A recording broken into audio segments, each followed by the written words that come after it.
The United States has launched a high-stakes operation to secure one of the world's most critical corridors, the Strait of Hormuz, by deploying drones, robotic systems, and naval assets to clear suspected Iranian mines. This effort comes after weeks of escalating tensions following US and Israeli strikes earlier this year, which were followed by disruptions to global energy supplies. Washington now appears focused on restoring safe passage through the strait, a choke point through which a significant portion of the world's oils and shipments pass. Now, according to US officials, unmanned underwater vehicles, sonar-equipped drones, and helicopter support are being used to detect and neutralize mines remotely.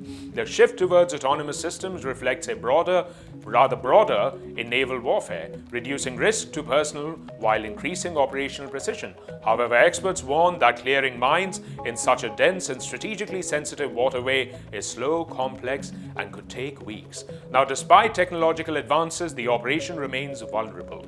Even a small number of undetected mines can disrupt shipping traffic, drive up insurance costs, and effectively choke global trade routes. And while the US Navy continues its efforts, concerns remain that Iran could deploy additional mines, prolonging the threat. From a strategic standpoint, this raises a critical question. Does Iran still have effective ways to deter US and allied actions in the region? On the surface, Iran's position appears constrained, with US naval dominance in the air, as well as the increasing surveillance capabilities. Traditional tactics like mine-laying or direct naval confrontation are becoming harder to sustain without immediate retaliation. If the US successfully clears the strait and maintains a constant presence, Iran's ability to physically block or control the waterway may be significantly reduced. However, Iran is signaling that it retains other forms of deterrence, particularly through its missile and drone capabilities. A recent statement from the Islamic Revolutionary Guard Corps Aerospace Force Commander Sayyid Majid Musavi claims that Iran is now replenishing its missile launchers and drone systems faster than before the conflict. In a video circulated online, Musavi asserted that Iran has rebuilt its infrastructure and is prepared for sustained conflict.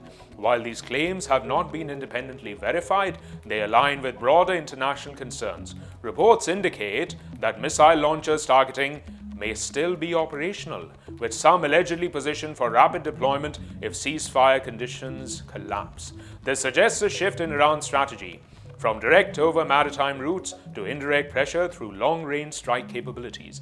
In other words, even if Iran cannot easily stop ships in the strait, it may still deter adversaries by threatening regional targets, infrastructure, or escalation across multiple fronts. Meanwhile, the geopolitical landscape remains fragile. Donald Trump has reportedly pushed for de-escalation in Lebanon, even restricting further Israeli strikes, while Benjamin Netanyahu is said to be preparing contingency plans should conflict with Iran resume.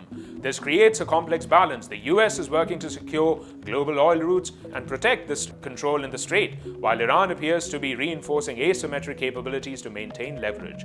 The mine-clearing operation in the Strait of Hormuz is not just a technical mission, it is a test of strategic endurance. If successful, it could weaken one of Iran's key areas, but as long as Tehran retains the ability to rapidly rebuild and deploy missiles and drones, its deterrence may not be eliminated, but only transformed. Now, the coming weeks will be critical in determining whether stability can be restored or whether the region edges closer to another phase of confrontation. Thank you for watching. For more such videos, subscribe to the NewsX YouTube channel, hit the bell icon.